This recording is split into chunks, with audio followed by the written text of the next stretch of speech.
Buen día, gente, buen día.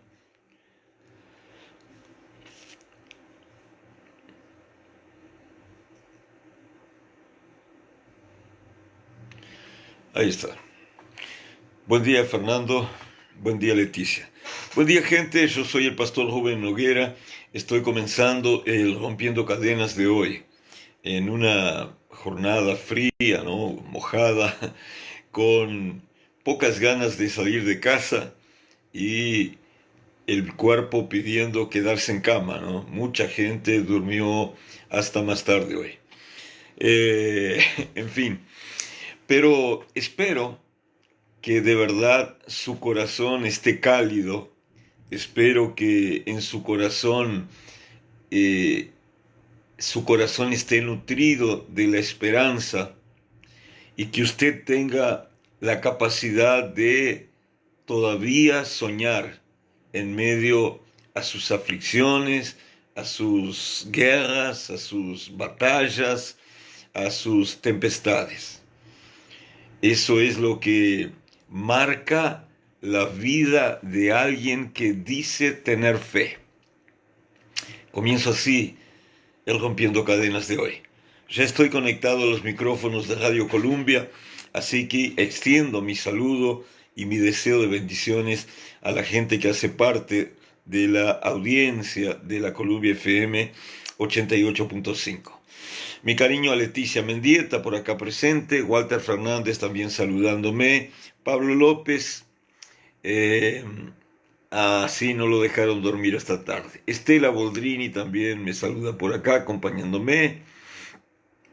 Eh, Miriam Montado Xavier, buen día, escuchando la buena palabra, bendiciones. Vamos a conversar un poquito sobre Biblia. Inclusive yo escribí hoy un texto corto en el grupo de WhatsApp de la iglesia, pero quiero ser un poquito más extenso en el examen de esa palabra, una palabra corta pero que tiene un significado tan grande para nuestras vidas. Por acá se me acerca Pamela Micaela, buen día. También tengo a Ana Valerio, buen día. Jeremías Rodríguez, buen día, escuchando por Colombia. Richard Vargas por acá también, buen día, pastor. Karen Ayala, José Torres, buen día. En fin, hubo gente que tuvo que levantarse, ¿no? A trabajar. Yo fui uno de los que tuve, ¿no?, que moverme, aunque el cuerpo decía quédate. eh, Vamos a hablar un poquito de Biblia. La vida nuestra, cuando digo nuestra, envuelvo a todas las personas. Claro que hay diferencias de una para otra, hay diferencias conforme al estado civil, a la clase social, económica a la que pertenecemos. Hay diferencia en cuanto al barrio en que vivimos, a los estudios que cursamos.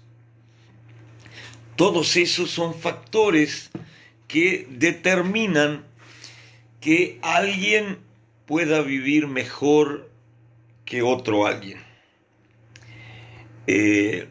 Tener amigos influyentes, no tener amigos influyentes, tener alguien que nos mantenga o tener que trabajar para vivir,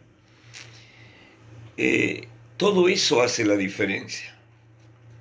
Pero aún los abastados, aún los que viven en casas ornamentadas, aún los que viven en barrios distantes, en casas humildes, todos ellos, todos nosotros, conocemos el tiempo de la aflicción, el tiempo en que cosas inesperadas se levantan contra nuestras vidas, el tiempo en que vientos contrarios hacen difícil la caminada, difícil el seguir adelante.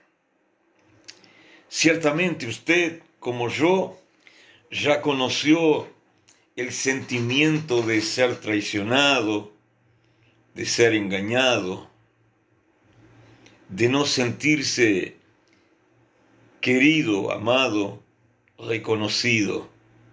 Usted ya debe haber experimentado esas cosas.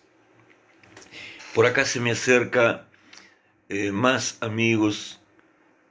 Tengo a Mónica Ribeiro con su saludo. También tengo al amigo Esdras, el amigo Marcos Salves por acá, cariños a su familia, a su gente. Alexandra González, buen día, pastor, bendiciones. También tengo a la pastora Ana María González, buen día, bendiciones, pastor. Ahí está mi consierva. Entonces, todos nosotros ya tenemos lo que contar. Personas, algunas, viven una aflicción por razones económicas. ¿Quién ya no perdió empleo? ¿Quién ya no entró en deudas que pensó que no podía pagar? ¿Quién ya no tuvo un gasto que no esperaba tener? En el área de la salud, muchos son los que fueron chocados por una enfermedad inesperada, algo grave, con un tratamiento costoso que muchas veces nosotros ni podemos pagar. ¿Cuántos de nosotros, dando lo mejor en nuestro trabajo, fuimos alguna vez despedidos porque había que economizar y se hace un corte de personal? ¿Cuántos de nosotros ya no tuvimos la sensación de que personas que nos amaban ya no nos aman, y personas para las cuales nosotros éramos importantes ya no tienen ese mismo sentimiento por nosotros? Ciertamente usted vivió eso.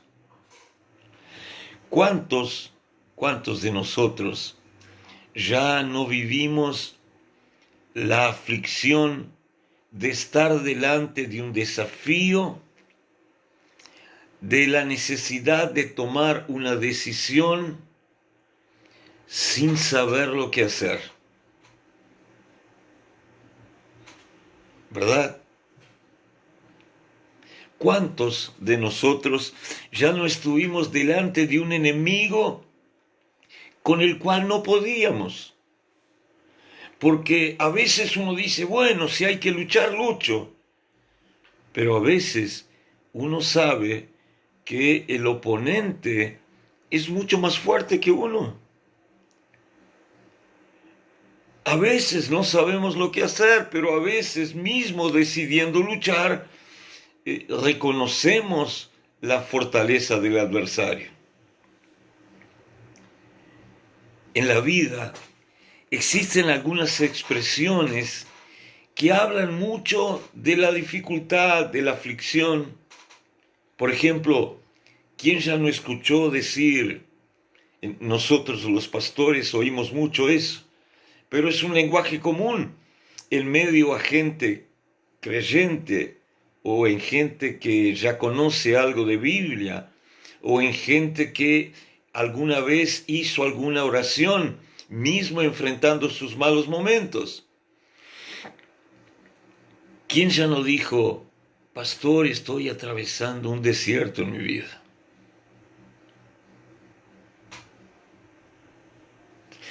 Pastor, estos últimos meses de mi vida han sido la vida en el valle. Está difícil salir de ahí. Está difícil atravesar. ¿Cuántos de nosotros alguna vez estuvimos delante de un obstáculo que no sabemos cómo atravesar, cómo vencer? ¿Cuántos de nosotros ya tuvimos un mar delante de nuestro camino, donde la decisión es, si atravesamos, morimos, y si no atravesamos, morimos?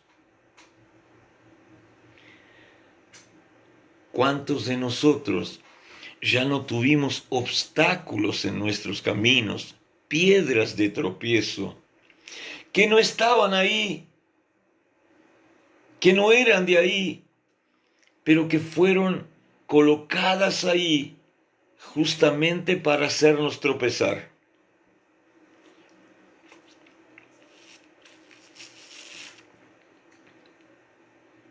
Usted ya no vivió eso.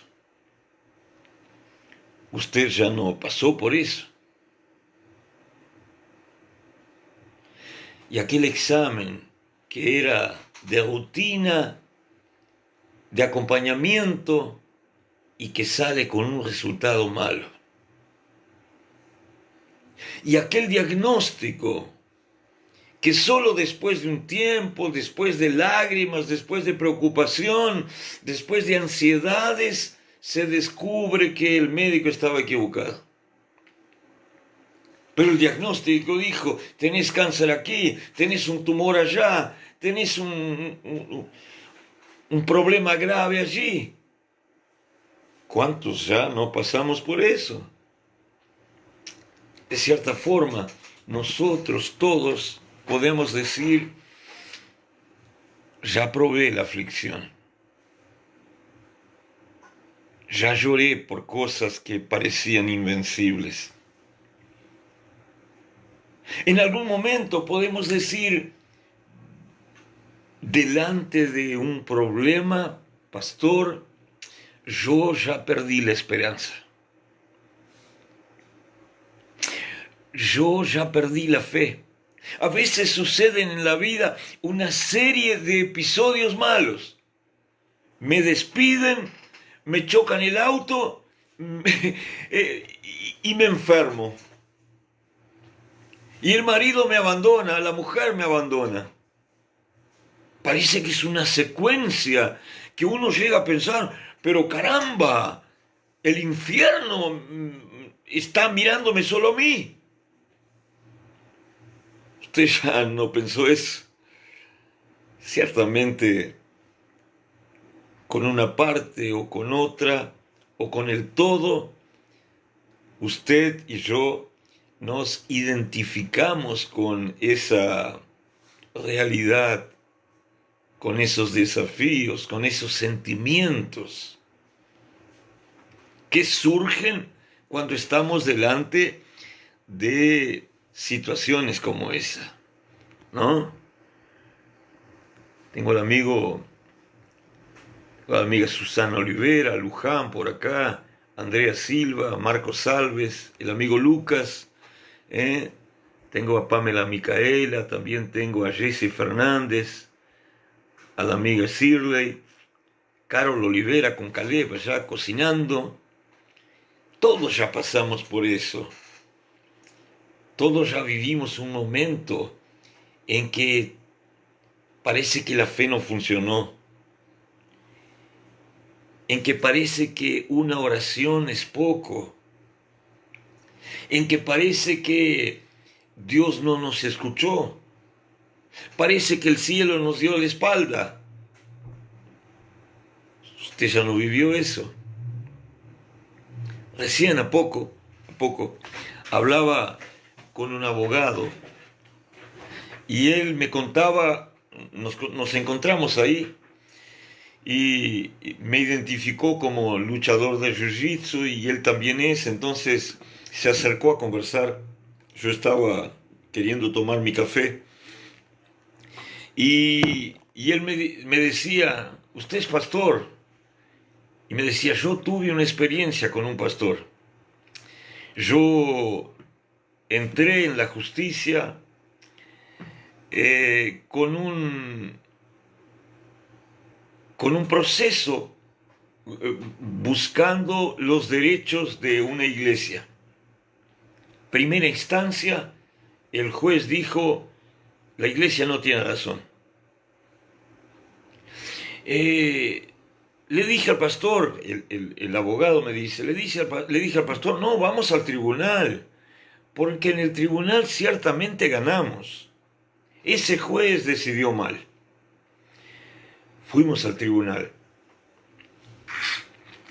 Y me dice el abogado, y por increíble que parezca, parece que no leyeron lo que yo escribí, ni oyeron lo que yo hablé.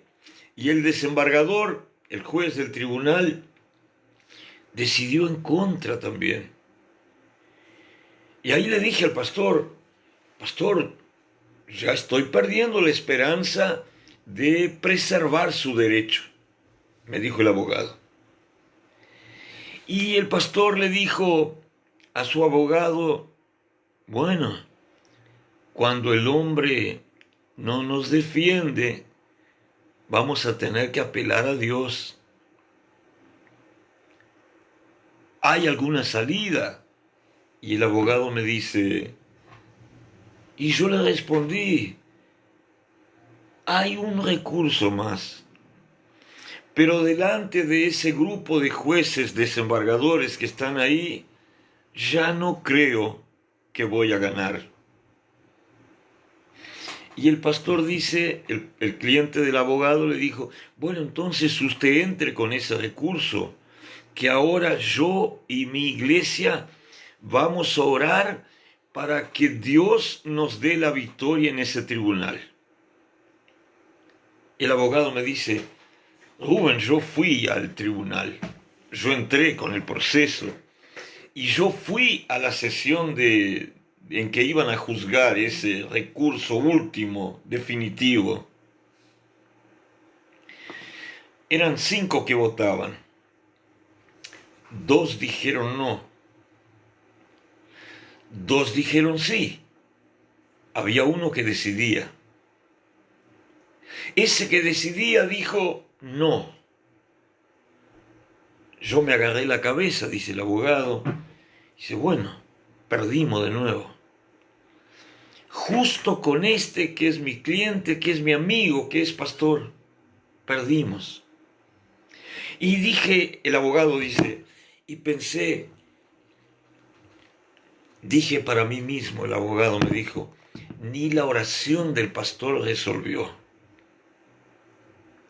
Cuando estaban para sacramentar, me contó el abogado, cuando dictan el acta para que el escribiente que está allí registre en el acta la decisión,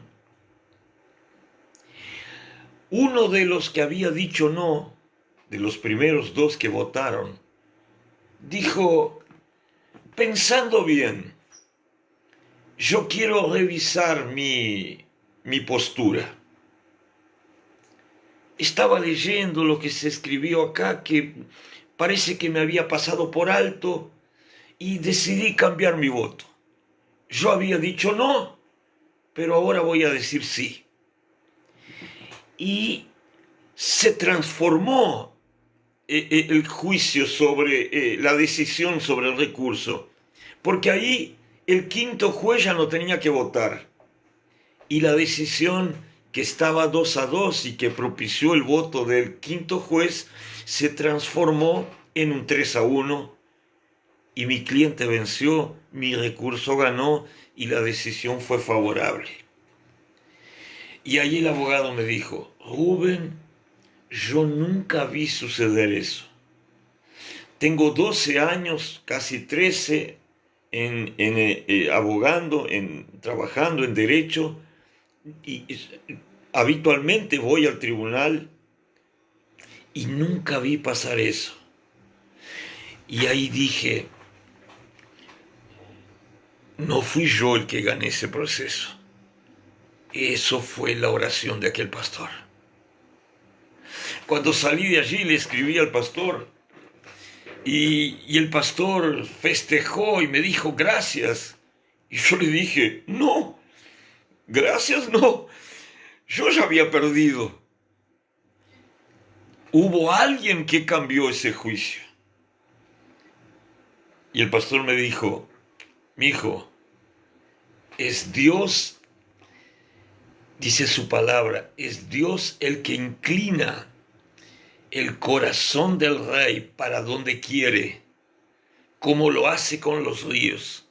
Él dice, este río corre para este lado, este río corre para el otro, y los ríos obedecen.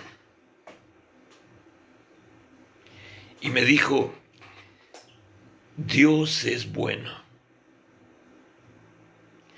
Y sabe, yo salí tan feliz de allí, y el abogado, sabiendo que soy contador y que soy pastor, me abrazó, conversó amenidades, unos 15 minutos más conmigo, se puso a la orden y me dijo, me gusta trabajar para pastores, porque ellos siempre oran y ellos siempre ganan. Y ahí yo gano, me dijo. Nos reímos, nos abrazamos y nos despedimos. Yo seguí mi camino y él siguió el de él. Y eso me trajo un pensamiento. ¿Por qué los creyentes desmayan delante del problema? ¿Por qué los creyentes reniegan la fe cuando saben que Dios es bueno? ¿Por qué tantas veces nos achicamos delante del gigante, sabiendo que si Dios está con nosotros, ya está determinado que el gigante va a caer? ¿Por qué lloramos y a veces nos maldecimos y a veces declaramos un montón de cosas tristes sobre nuestra vida, sobre nuestra casa, sobre nuestro matrimonio, sobre nuestra salud, sobre nuestras finanzas? Y declaramos que no salimos más de esa deuda, y declaramos que no hay más salida para nuestras vidas, y declaramos que nuestro negocio no va a andar más. ¿Por qué? Si sabemos que Dios da un grito, una palabra, un estallo de dedos, y Dios hace que el mar se abra y que nosotros pasemos por en medio del mar pisando tierra seca. ¿Por qué nos asustamos tanto delante de una tormenta, de una tempestad, si sabemos que Dios dice, viento, ponete quieto, mar, quédate tranquilo, y el mar y el viento lo obedecen? ¿Por qué nos asustamos tanto delante de un diagnóstico de cáncer? ¿Por qué? Si sabemos que en la palabra Dios dice, yo Jehová soy tu sanador, el que venda tus heridas. ¿Por qué alimentamos tanto nuestros traumas cuando gente que teníamos como amigo nos traicionan, cuando la persona que vivió al lado de nosotros por años dejó de amarnos, cuando algo amenaza la vida de nuestros hijos, cuando algo no sale como queremos? ¿Por qué? ¿Por qué? ¿Por qué? Si sabemos que Dios nos cuida, Él sabe de lo que tenemos necesidad, Él nos dio una palabra de autoridad para luchar contra demonios. La propia palabra dice que hay un motor en nuestro pecho, que fue el propio Cristo que lo puso ahí. Ese motor se llama fe. Jesús dijo, si tuvieres fe y no dudas en tu corazón, le vas a decir a este monte, monte, salí de ahí y transferite para dentro del mar, y el monte va a obedecer. ¿Por qué? ¿Por qué la fe del hombre se achica tanto delante de tormentas? Delante de desafíos, delante de los problemas. Si es para ese momento que la fe fue puesta en nuestro corazón. Jesús, el autor, el consumador de nuestra fe, la fe de Cristo es la que está en nuestro corazón, la que vino por el oír, y el oír la palabra del Señor. ¿Por qué? ¿Por qué temblar delante de un gigante? ¿Por qué? La abuela, la mamá, doña Adelina, que Dios la tenga y la tiene, ella cantaba un corito cuando yo era chico, tenía 5, 7 años, y ella cantaba un corito que decía: aunque un ejército acampe contra mí, no temerá mi corazón. Me acuerdo de esa estrofa. Era un corito que no se canta más, una canción que no se canta más. Las iglesias han dejado de cantar eso porque ahora buscan arreglos diferentes, músicas modernas, letras diferentes. Pero aquel corito manifestaba una verdad. Aunque un gigante se levanta, aunque cadenas me aten, aunque la enfermedad sea grave, aunque la crisis sea grande, aunque el desierto parezca interminable, aunque el mar tenga ondas de 7 metros, no temerá mi corazón.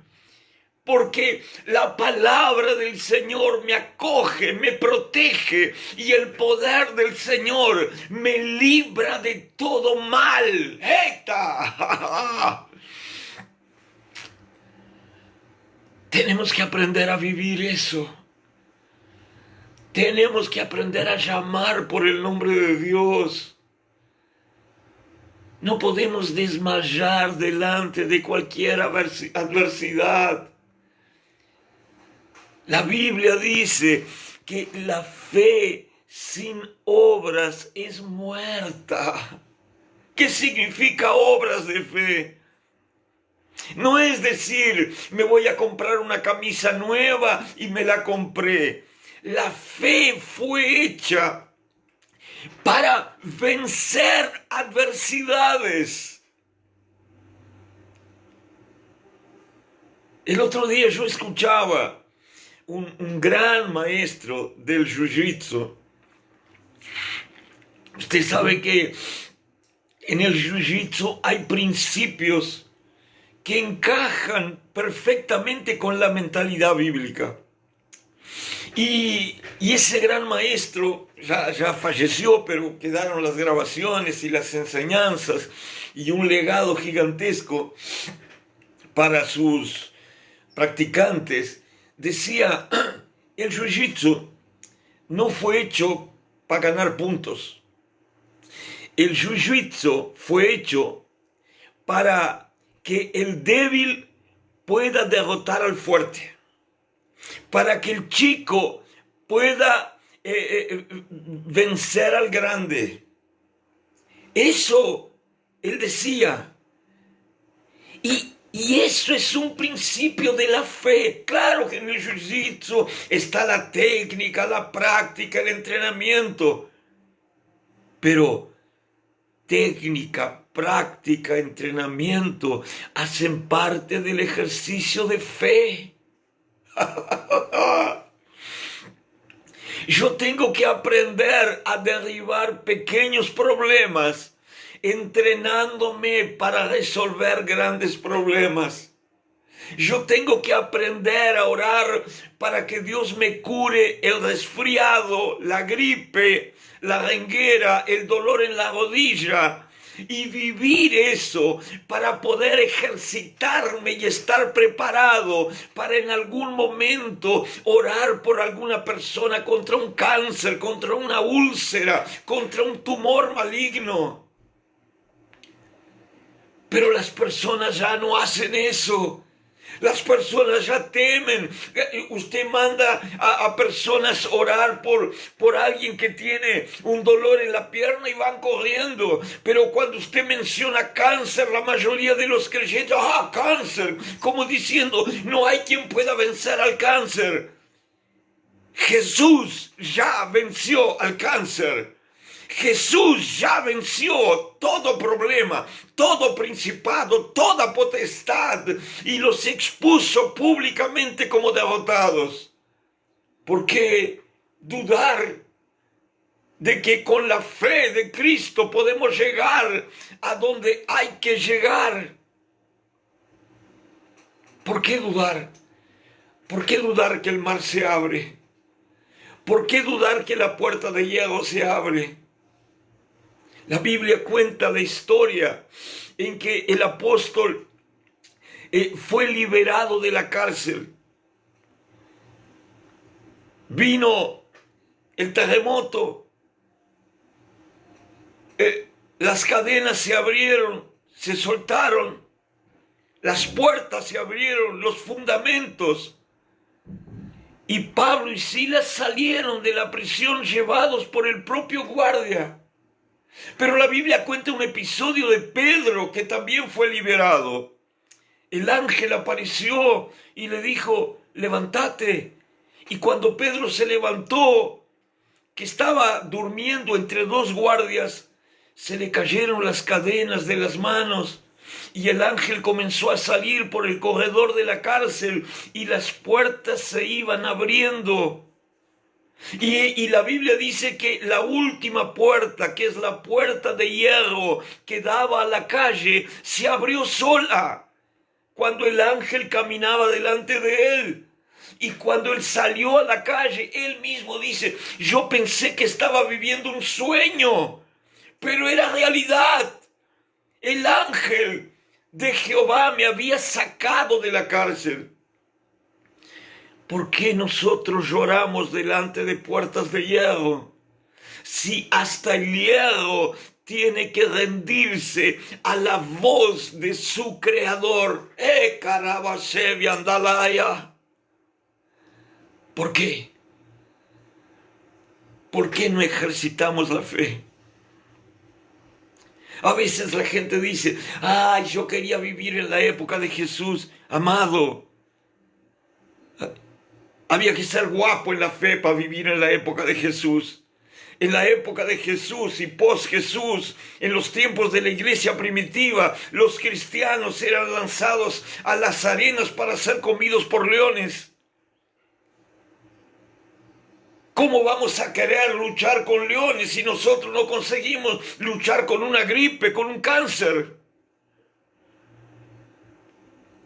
Tenemos que aprender a ejercitar la fe. Yo como pastor,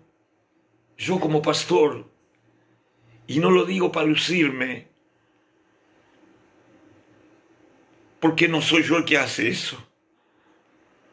No soy yo el que hace eso, no soy yo el que cura, no soy yo el que protagoniza eso. Pero en el MBC ya tenemos varios testimonios de mujeres que tuvieron cáncer y fueron curadas. Hoy de mañana recibí un mensaje de una señora de campaña que pidió oración porque tenía un cáncer en el colo del útero. Y oramos por ella. Y la sacudieron de allá para acá. Y de repente la tuvieron que llevar a Montevideo. Y parece que la cosa apuntaba para algo malo. Pero ahora la médica en Montevideo la miró y le dijo, usted no tiene nada.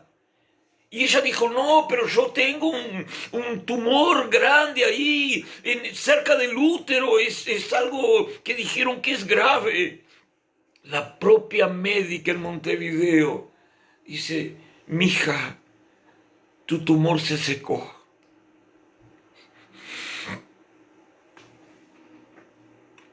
Tu tumor se secó.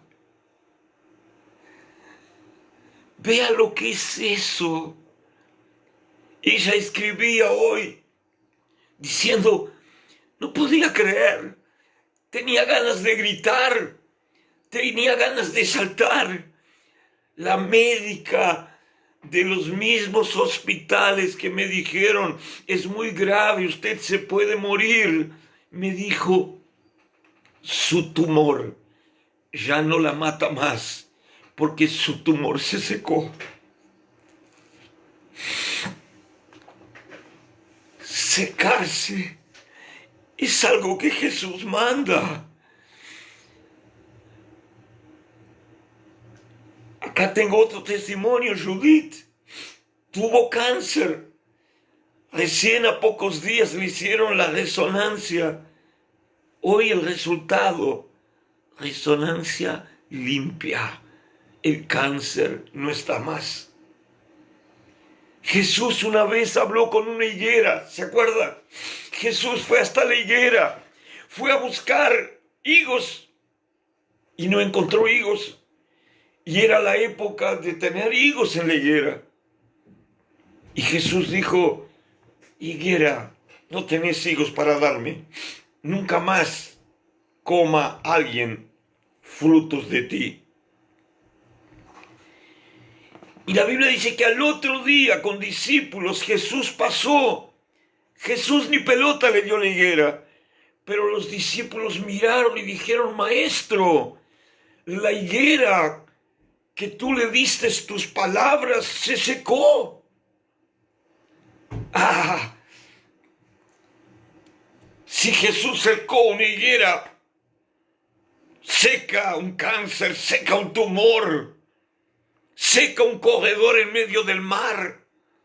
Jesús puede todo. Lo que nosotros tenemos que hacer es aprender a creerle a su palabra, creerle al Señor, dejar de ser cristianos que se lamentan, que se quejan, que se automaldicen, que se declaran derrotados, vencidos, sin esperanza. Y aprender a orar, aprender a orar. Ahora la moda es determinar. Yo determino esto, yo determino aquello. Es más cómodo determinar que orar. Determinar lleva 5 segundos, 10 segundos. La Biblia no manda determinar, la Biblia manda orar. Oren. Todo lo que el Padre Celestial ve en su pieza, en su cuarto, en su lugar secreto, en el oculto, su Padre los va a recompensar en público. ¡Ey! Talabaseria andagaya. No es con determinación. David no determinó que el gigante se cayera. David le acertó una piedra con una puntería de Dios en el centro de la cabeza. Tomó la espada y lo mató. Hay cosas que tenemos que aprender a hacer bien hechas. Hay cosas que tenemos que aprender, que la solución es la oración. Dios nos dio un arma poderosa, la oración. La oración de fe sanará al enfermo, dice. La Biblia dice eso. Hay alguien enfermo, unjan al enfermo con aceite y llamen al anciano, y la oración de fe sanará al enfermo. No dice al enfermo de gripe, no dice al enfermo de reuma, no dice al enfermo de cualquier enfermedad liviana, sanará al enfermo. ¿Está enfermo de qué? De infección, Jesús sana. Está enfermo del riñón, Jesús sana. Está enfermo del intestino, Jesús sana. Está enfermo del útero, Jesús sana. Está enfermo de cáncer, Jesús sana. Él continúa teniendo eso a disposición. Pero los cristianos han abdicado de usar el motor de la fe para trastornar al mundo. Ejerciendo fe. A veces yo estoy orando y me viene a mi corazón aquella palabra: toda la creación espera ansiosamente por la manifestación de los hijos de Dios. ¿Dónde están los hijos de Dios? ¿Dónde están los hijos de Dios? Los hijos de Dios están llorando porque están endeudados, están llorando porque perdieron el empleo, están llorando porque tienen una dificultad. Si tuvieres fe y le dijeres a ese monte, trasládate al centro del mar, si no dudares en tu corazón, el monte se moverá. Pero no lo hacemos. Quedamos llorando delante del monte, quedamos llorando delante del muro, cantamos en las iglesias. Los muros caen, los muros caen, los muros caen. Todas las iglesias cantan eso, pero a la hora de enfrentar el muro lloramos, nos lamentamos, nos quejamos. El Dios que derribó las murallas de Jericó derriba cualquier muro que te diga no pasás, no podés, no llegás. Todo obstáculo negativa que tú pongas en la mano de Dios, Dios lo vence, Dios lo seca, Dios lo derriba, Dios te libera el camino. Y vas a llegar a donde tenés que llegar. Calabacea. Lo primero que hacemos es coger para el médico, es coger para el laboratorio, es coger para la imagen, los exámenes. ¿Es malo eso? No, es bueno. Pero antes, ore. Antes, pida a Dios. Pida a Dios. La Biblia dice, el que pide es el que recibe, fe. El que golpea es el que se le abrirá, fe. El que busca es el que encuentra, fe. Fe. Principio que trastorna el mundo. Pero no, primero vamos al médico, después vamos al laboratorio, después vamos al examen de imágenes, después que nos dan el carozo ahí, el tumor ahí, venimos llorando a Dios. Pero ¿por qué no oramos antes de gastar con esas porquerías? Si Dios seca tumores, sana cánceres, sana úlceras, sana cualquier enfermedad, porque Él dice, yo soy tu sanador. ¿Por qué? ¿Por qué no pedimos a Dios?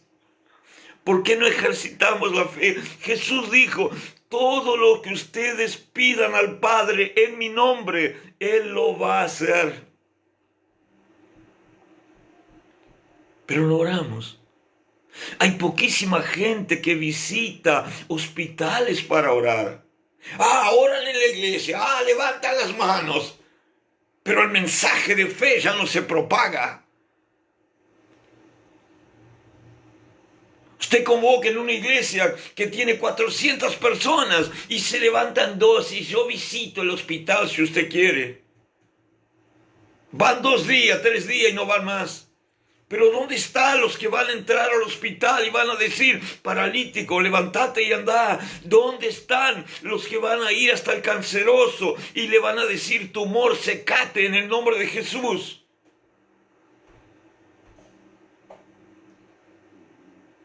No, lo usamos a Dios como el último recurso. Lo usamos a Dios como el plan B. Lo usamos a Dios cuando ya probamos todo. Si el caballo no me salvó, si la lanza no me salvó, si el escudo no me salvó, si la flecha no me salvó, voy a tener que molestar a Dios. No es así. Pidan al Padre. Pidan al Padre. Todo lo que liguen en la tierra será ligado. Todo lo que ustedes corten en la tierra será cortado en los cielos. ¿Cómo hago eso? Oración. Oración. Basta de cristianos tuberculosos con una mentalidad mediocre, con una fe mediocre, orando 5 minutos por día. Basta de eso.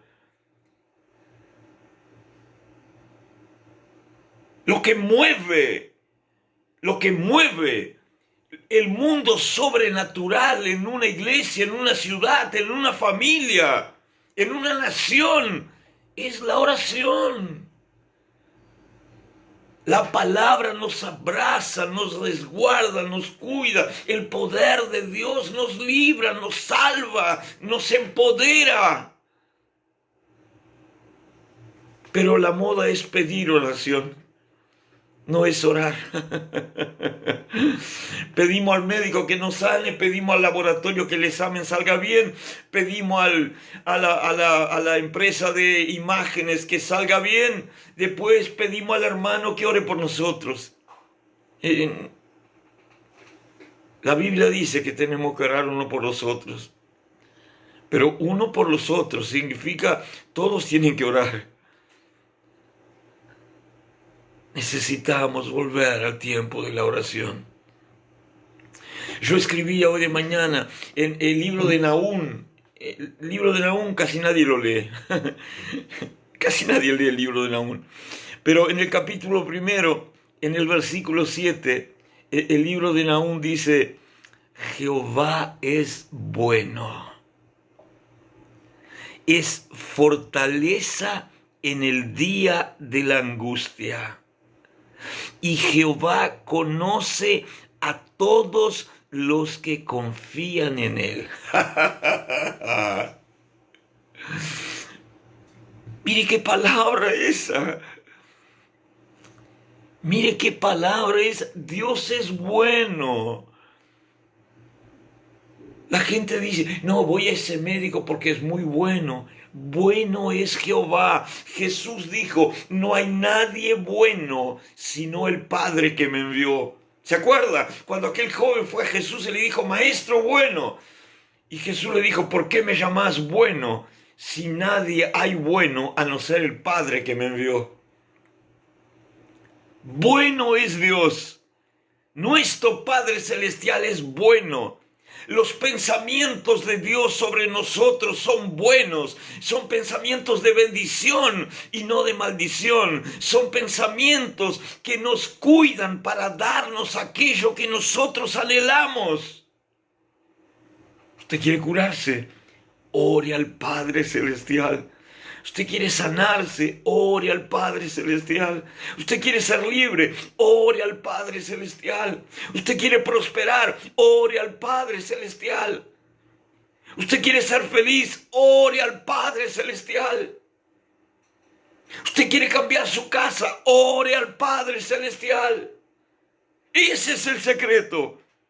Orar por lo que no podemos resolver con el brazo.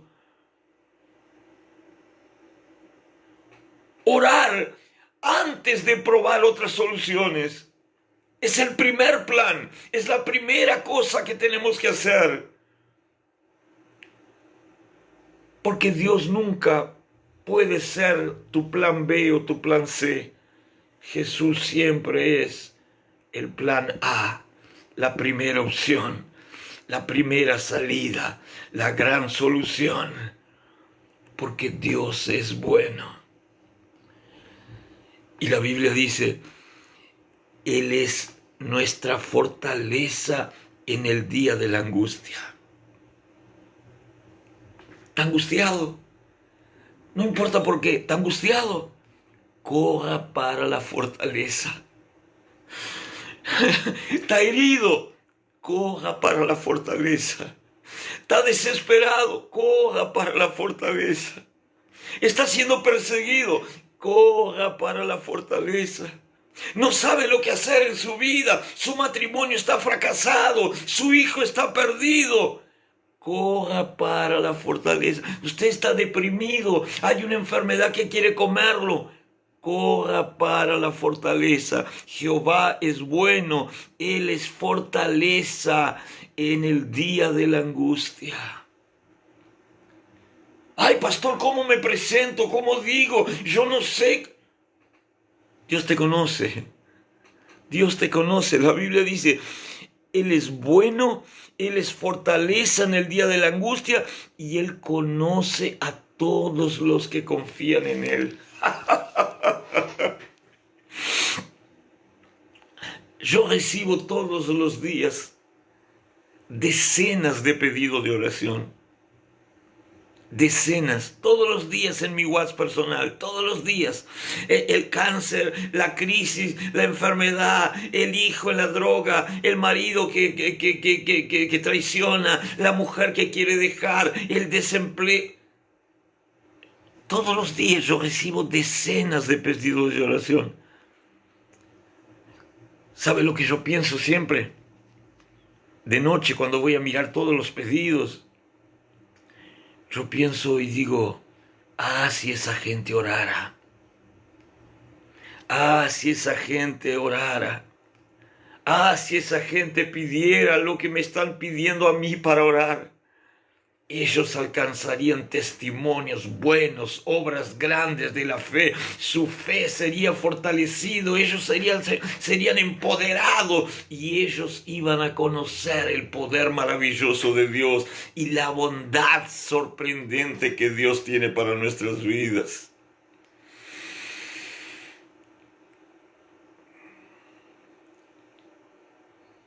Se habla mucho sobre fe, yo creo. Pastor, usted no sabe la fe que tengo, pero no la uso. Por eso la mayoría de los cristianos son raquíticos con una vida mediocre y se han transformado en cristianos quejosos y llorones.